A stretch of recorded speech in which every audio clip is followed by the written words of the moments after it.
Good morning again. My name is Iftach and Amit. We're going to do the Down the Rabbit Hole talk today. Your badge can set it off. My badge is down there. We're going to talk about investigating, for lack of better terms, a criminal server. Some technical aspects about it, some social aspects about it, some economical aspects about what's behind it, even some legal stuff. I'll try to keep it fun and entertaining. I'll try to keep it technical enough so it won't doze off. And it's mostly about, having fun while doing research. So bear with me, and if it's not fun, just throw something at me. I'll crack a joke or something like that. Just a bit about me, Iftach and Amit. In Hebrew, it makes much more sense, so don't even try to pronounce it. Ian is fine here in the U.S. and everywhere else outside of Israel. I'm kind of on my own right now, doing some consulting to three major companies. In the past, I used to be director of security research at Aladdin, which is a web security company. Same thing at Finjan, which is a web security company. Various security consulting gigs, stuff like that, both IT as well as R&D. And my spare time, a helping hand with the Israel Air Force during my reserve duty. So without further ado, let's dig in. First of all, how do you start? Anyway, how do you even find a criminal server to start looking into and dig up information and do some research to figure out how do these bad guys work? Well, obviously, uber skills. You got to be elite, you got to be cool, and you got to have a lot of luck. Anyone familiar with a site called Trick Cool Tips? Nothing. Come on. That's the site. It's a forum. It's a forum for, how do they say it? Tips for better programming.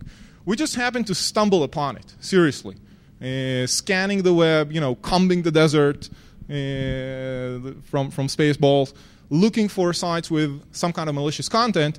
And during some research, we stumbled across this site. Well, I wasn't familiar with it either until we just saw some malicious stuff on it, and then we started correlating the badness that was on that site with other instances of interesting badness that we've seen before. Anyone from Italy here? Okay, Feder Consumatori. Thank God there are no Italians, because I'm probably butchering this. It's the Consumer Reports for Italy. Major site, a lot of hits per day, was hit with the exact same badness that we saw on Tricochips or whatever it is. And we started correlating it, more and more of those sites, looking for that same badness, so to speak, for the same malicious. It was actually a malicious JavaScript. So we kind of figure out, let's dig in. Let's see where everything points to, where everything starts. And that's where we started seeing interesting stuff. First encounter was a site called gwtsdjeni.com. Very random, doesn't look really meaningful, and we'll see why in a second. Now, the thing is, it was part of Torpig. Anyone not familiar with Torpig? Okay, Torpig is like a cool Trojan that spreads itself and reports back to domain names generated with some form of domain generation schema. Now, it looked real familiar with the Torpig schema, but it had an extra letter. Other researchers smarter than myself figured out what's the domain generation schema for Torpig, and it was like 4 letters, J-E-N-I, for that specific month or time of the year that we found this, but this one had an extra D. So then bells started ringing, light bulbs starting appearing above people's heads. And we're like, all right, so this is a modified Torpig or a new gang running this scheme, and that's where things got really, at least got us really interested. So we took a closer look, all right? Now, this is where the fun part starts. Working for a legitimate company in most Western countries don't really let you, turn your ass vigilante and start attacking those servers to figure out what's running there and who's behind it. Especially not if you work for a public company that's listed on NASDAQ and stuff like that.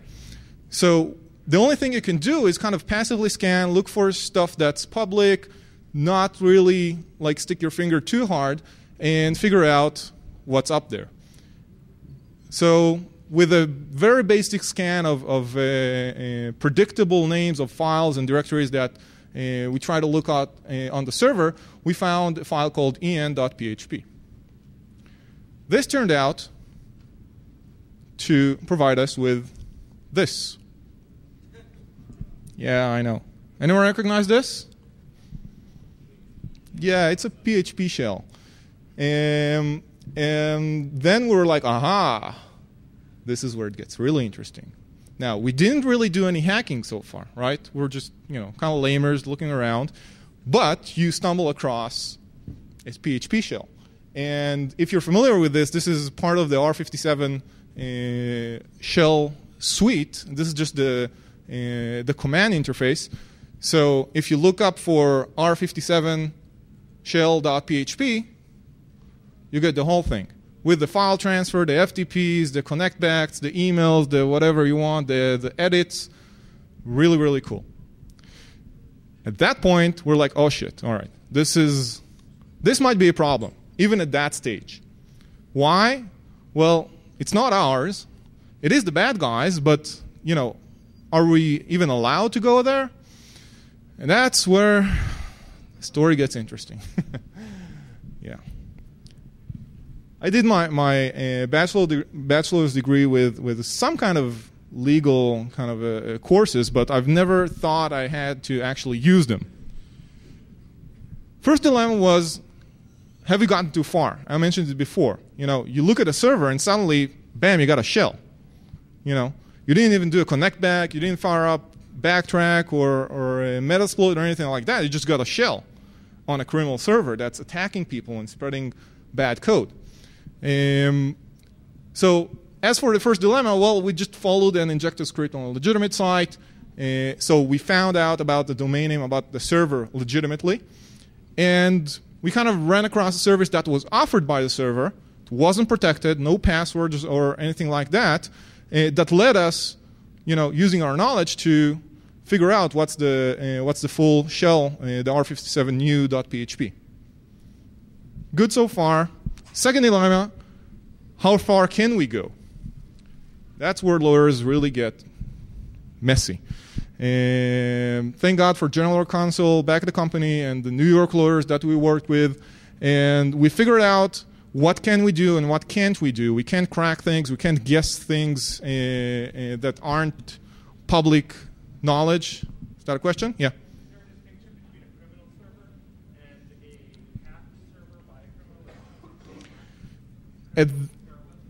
Well, if it's a hacked server, what you're probably going to do is talk to or contact the legitimate owner of that server.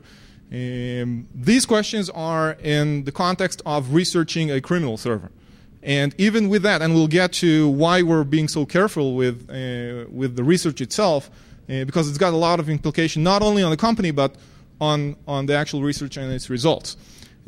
So basically, we can do whatever is being provided to us, whatever is being allowed to us through that shell with the permissions that it has. Means you can't do privilege escalation, even if it's just glaring obvious. You can't do that. You can use whatever tools are provided that are not password protected. But if you find additional information that is not protected, that can be used to access other parts of the site, you can kind of do that. And the kinda has got some legal fluff around it, so I'm not sure about it. Yeah? So if you found a file that had passwords to give further access to plain text, you could or could not? You kind of could, yeah. That's the that's as official as I can get, yeah. Now this not only applies to criminal servers, but basically any server you don't have a get out of jail free card for? I can't. It's kind of similar to the question that was raised before. if it applies to just to criminal servers or to any kind of server that you can investigate or look at. Again, this was in the context of researching a criminal operation or a bad operation. So again, talk to your lawyers, my lawyers, I don't care, and figure out the right answer. But this is, again, in the context of this specific investigation. So we can't brute force, we can't guess, but if they're out there provided to us, we can kind of use them. So thanks to our lawyers and legal department and all those nice guys that kept me up reading tons of material, we actually went down the hole. And what we found there was really interesting, because this goes beyond just some malicious JavaScript or another executable Trojan or something like that. We actually uncovered a lot of the behind the scenes, a lot of the back-end utilities and communications that the criminal groups, and there are multiple criminal groups using that server. It's kind of a lease a server or lease an operation.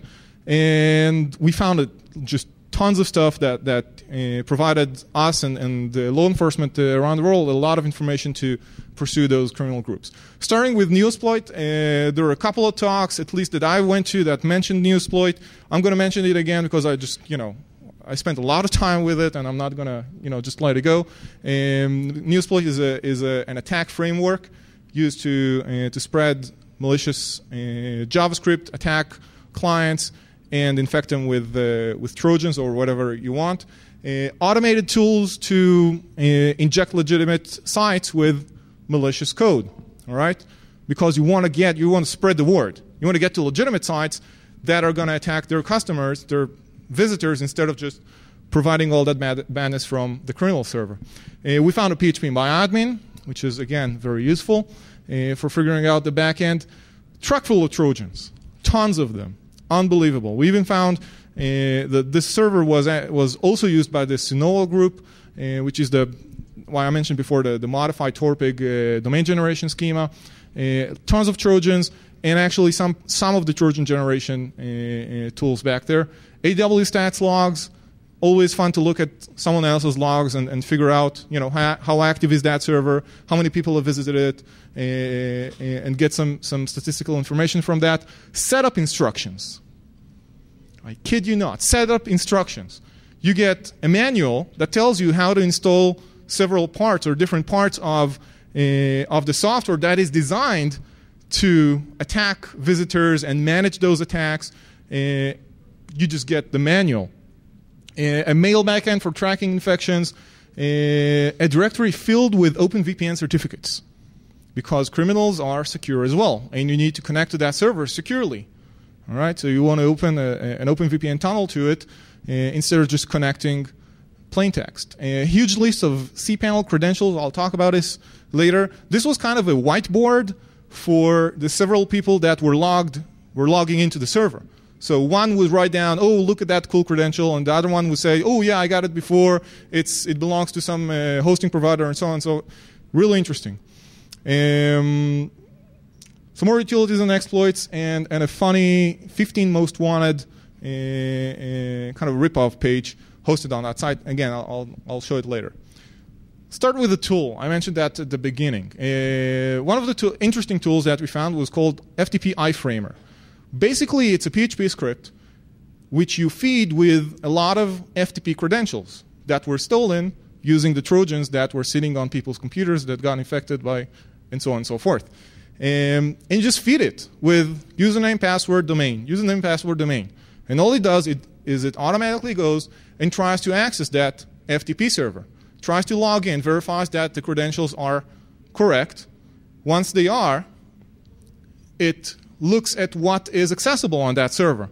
If it's web content, great. Look for JavaScript, HTML, PHP, whatever files, and inject an iframe onto them that points to the malicious JavaScript. If it's not, look for other interesting stuff, all right, and set it aside.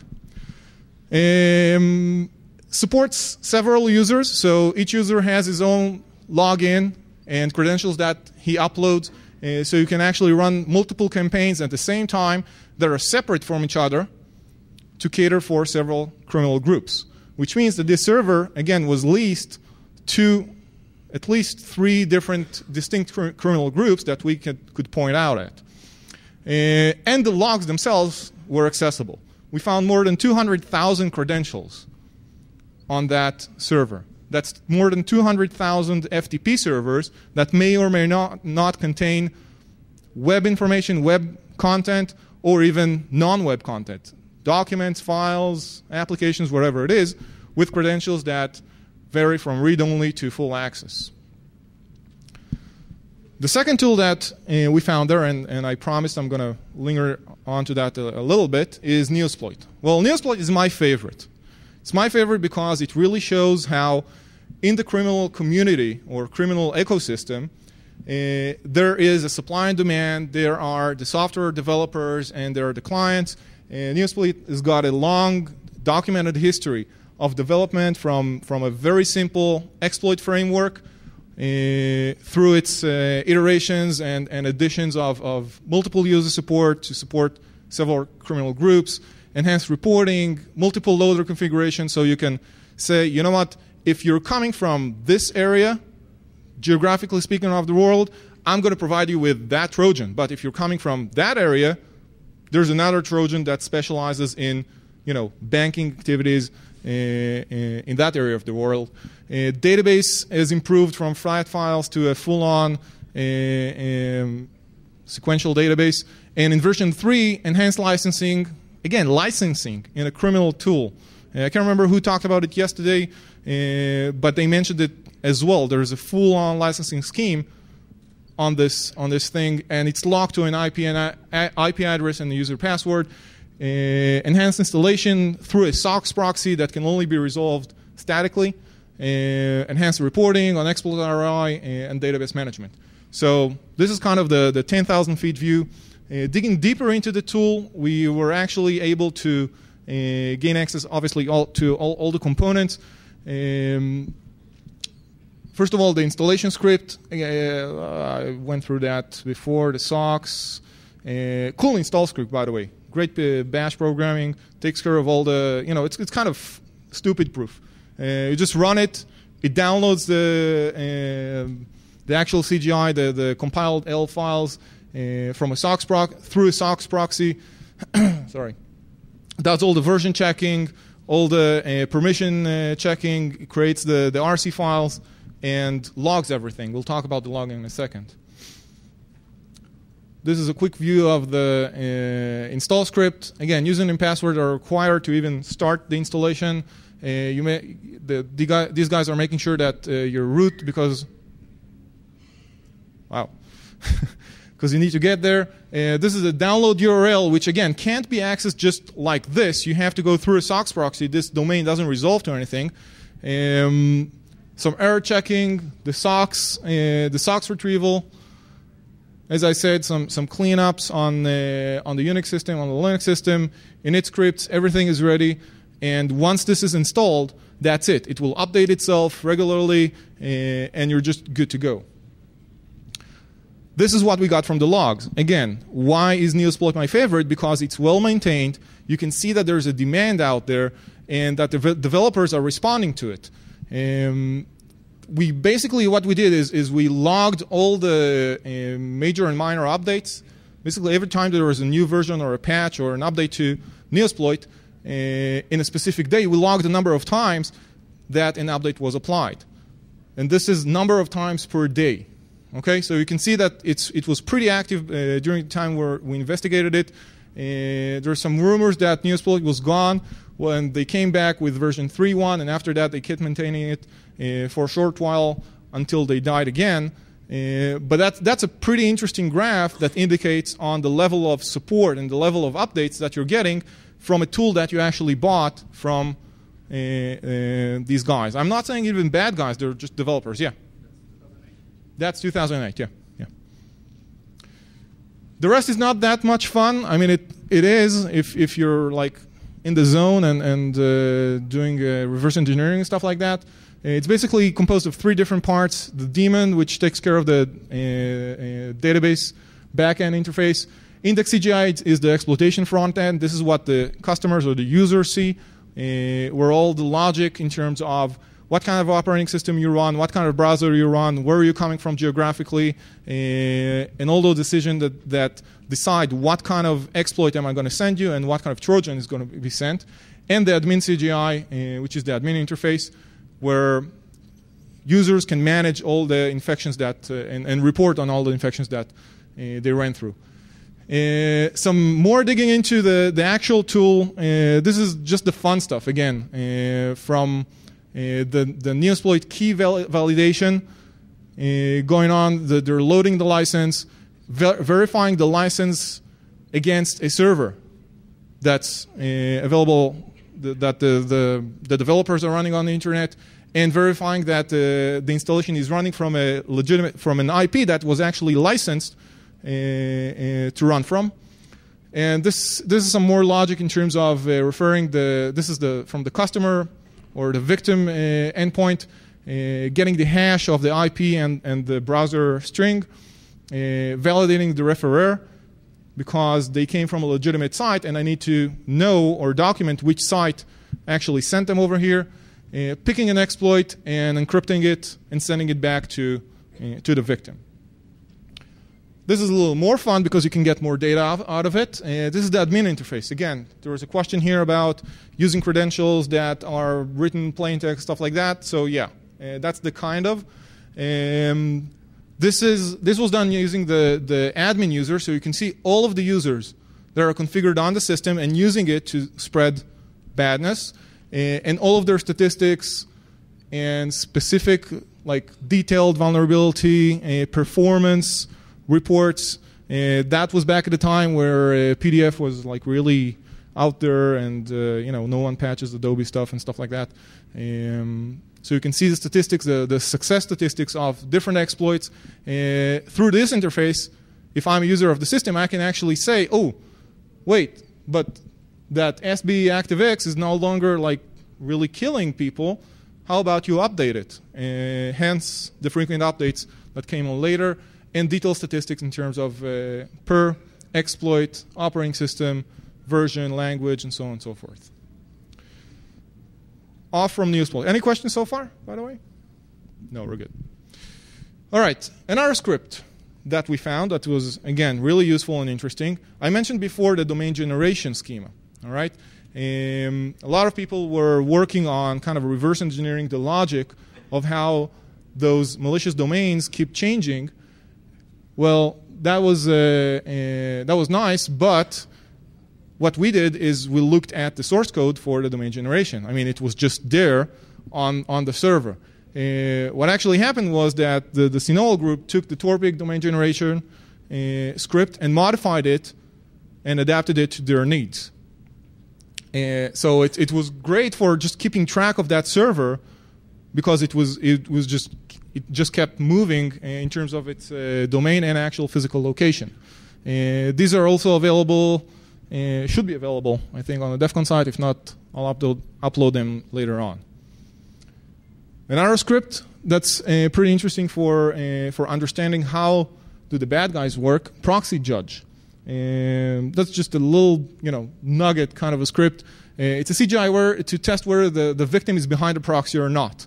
Sometimes, not always. This logic was only applied to part of the attacks. This was applied so that the attack wouldn't get twice to a location that was known to run a proxy, okay, for some reason or not. Other goodies, I mentioned, this is like the killer one, the how-to in Word. It's just a Word file sitting on the server with instructions on how to install a specific package. So you run install PHP, make sure that the directory is writable, accessible from the web, blah, blah, blah. Packer verifies the integrity, change setting, check results, additional description, logging, interpreting logs, and more fun stuff. Downside, it's all in Russian.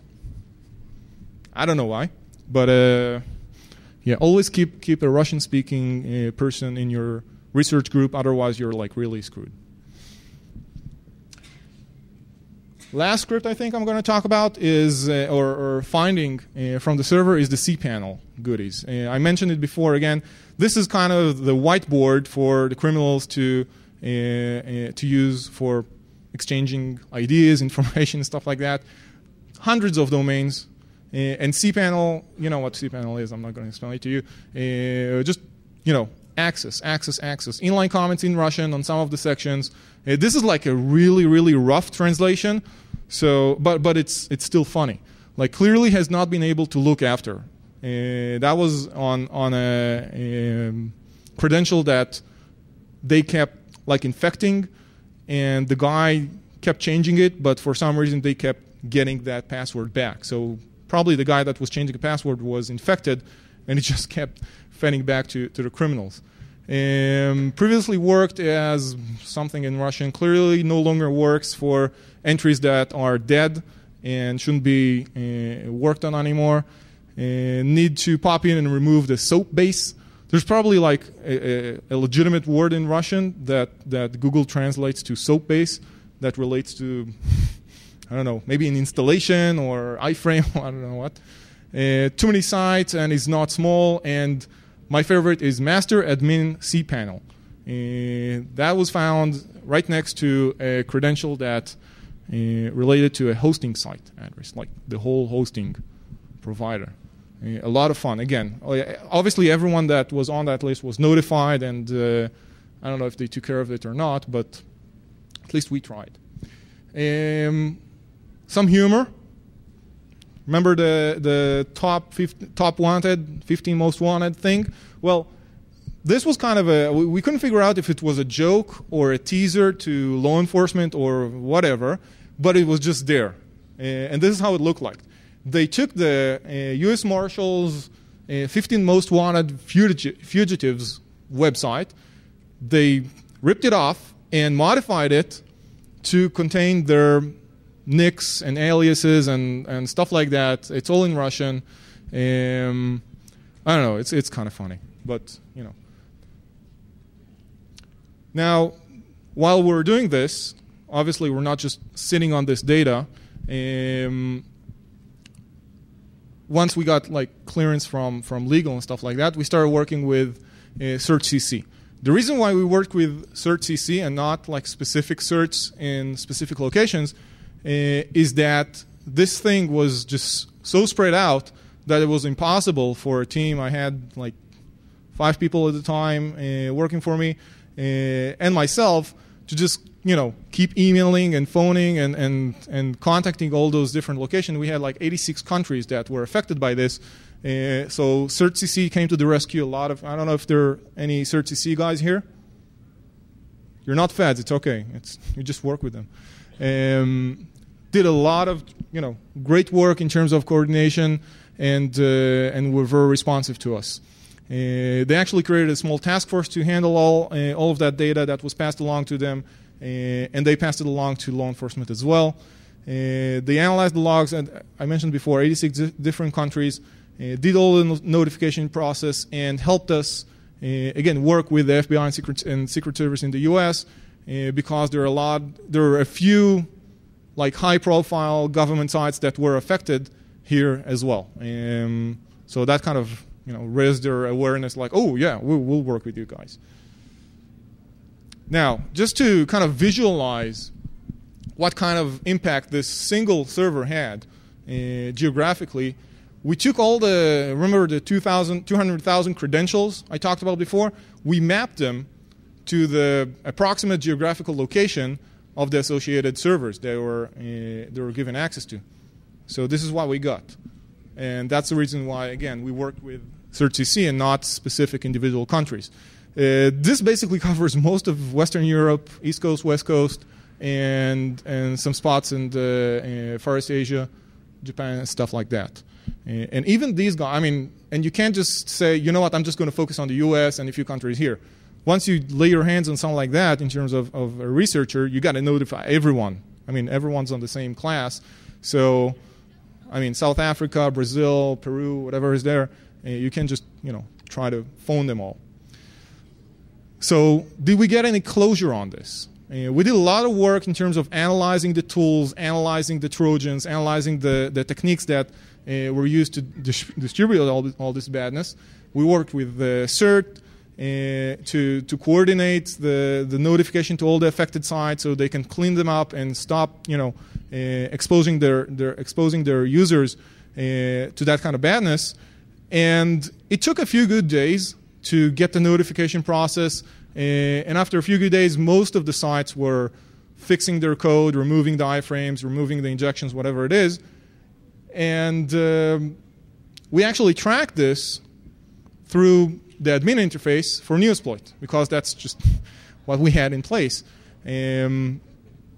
I'll clarify this. This graph tracks down the top 5 users that were set up on the Newsploit attack framework. We just mapped out the number of exploits per day that were served and yielded an installation of the Trojan throughout a period of, 3 weeks or something like that. This is the aggregated one with annotations. This is the time where we notified CertCC and broke the news and kind of started calling people, shaking down, whatever it is, fix your site, this is vulnerable, this is a problem, you're infecting your users and all that stuff. And you actually see a decline. And we're kind of, great, we're doing some good job here. And we're working with CERT, and people are fixing their websites, and we're fighting the crime, and yeah, we're kind of vigilante, but we did it the right way. And then this happened. What we didn't do is that we did not break the business model. These guys get credentials all the time. These guys just keep promoting and marketing and getting new sources of infections every day. And they figured out that if their stats are down, they just need to hit refresh on some of their sources. And that's what they did. So you see a quick peak in terms of site infection that yields installations, and then a dip after a lot of the sites fix it, and you just get back to the levels of you have a solid install base, so to speak, of sites that distribute your malware, and afterwards, even a greater rise after someone got pissed or something like that and started working harder. So we didn't really get full closure on this. We did get a lot of information on how stuff works. We did make a lot of ties between the different providers of the software that we found on the server, and we got a lot of insight on how criminals actually work in terms of leasing or providing access to, running a single server that caters for several criminal groups with the segmentation between them and stuff like that, but we weren't really happy with this. Now, I did promise a Mikolo connection. Anyone familiar, heard of Mikolo? Yeah, all right. Mikolo was shut down, happily. It's an ISP here in the US. A lot of bad stuff happened there. And this was before Mikolo was shut down.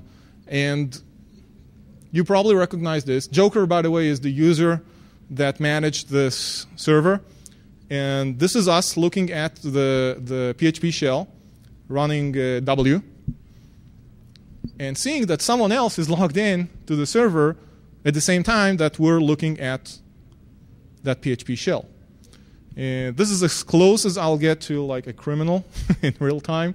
Right after that was a phone call that I've made to tell someone to, dude, work something out. It's out there. This is, after all the notification went out and law enforcement was actually in play in terms of tracking down the server and stuff like that. So, but the interesting stuff about this is that the IP address from which the user is logged in actually belongs to Mikolo. So that was just another layer or another evidence in the heap of evidence that gathered up that helped close down Mikolo. So Joker was helping Mikolo get shut down.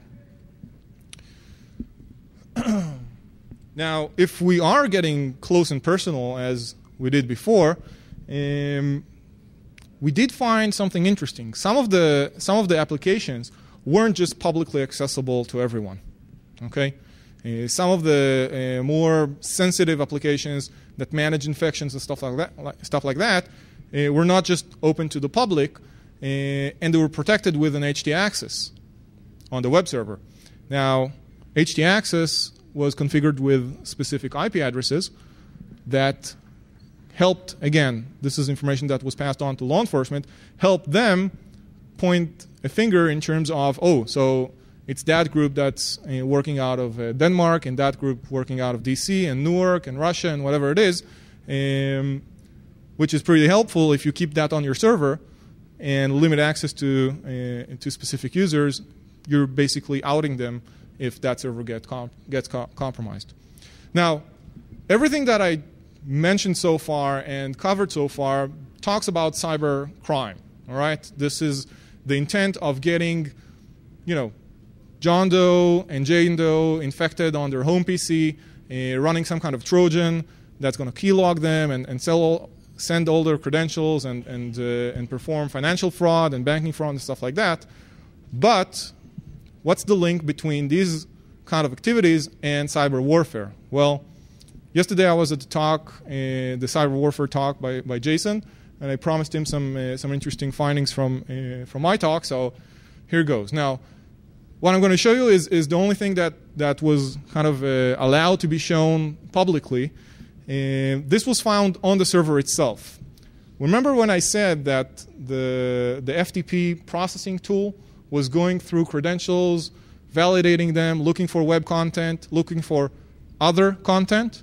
Well, this is other content. Other content is PDFs, Word documents, Excel files, executables, whatever. One of the sites that were infected or breached, whose FTP credentials were breached, was actually a site that belonged to some company that manufactures interesting stuff. And this is what we found on the server in a directory associated with the content that was downloaded from that FTP site. Now, if you don't see that really clearly, this is like a map. There are a few items here. There are descriptions over there on the selected items that you're looking at. And if you don't see it really clear, I've kind of magnified a few. This marker, which is placed here, is an F16D with a position in 12-digit long lat. This is it. If you're familiar with this little triangle, then shut up. And some log data, report data, A864. Anyone knows what's A864? Apache, F16s. They're doing something here. All right. Now this is just a screenshot. Okay, that was sitting along with the application that's running this thing, with documentation, with data, with stuff that I was appalled when I saw there. But that's there. And guess who's going to be the customer of that kind of data? All right. It's not Raytheon or anyone like that. It's a bigger organization or a government that would like access to this kind of information. So, some final words. What should we should be looking at in terms of advancement in Trojan technology? We all know the classic Trojans that communicate over HTTP, send their data, perform a man-in-the-browser attack, lurk around, look for interesting stuff, and send it over.